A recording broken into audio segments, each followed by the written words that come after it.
Valentine's டே கத்தோலிக்க புனிதரிடமிருந்து வந்தது என்று உங்களுக்கு தெரியுமா? ஆம், புனித வேலண்டைன் 3ஆம் நூற்றாண்டில் வாழ்ந்த ஒரு புனிதர். அவர் வாழ்ந்த காலத்தில் 2ஆம் கிளாடியஸ் என்ற மன்னர் இருக்கின்றார். அந்த மன்னர் படை வீரர்களையும் இளைஞர்களையும் திருமணம் செய்ய தடை செய்கின்றார்.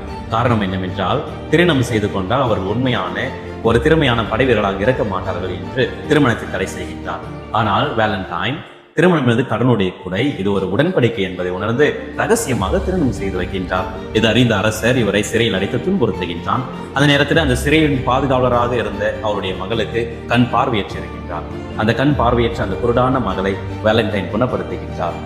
பிப்ரவரி 14ஆம் தேதி இவரை தலை துண்டித்து கொல்லவிருக்கின்றார்கள். அதற்கு முன்பாக இவர் ஒரு கடிதத்தை அந்த பெண்ணுக்கு எழுதி கீழே யுவர் வேலண்டைன் என்று எழுதுகின்றார். புனித வேலண்டைன் காதலுடைய பாதுகாவலர், திருமணமான தம்பதியினுடைய பாதுகாவலர், தேனி வளர்ப்புடைய பாதுகாவலராக இருக்கின்றார்.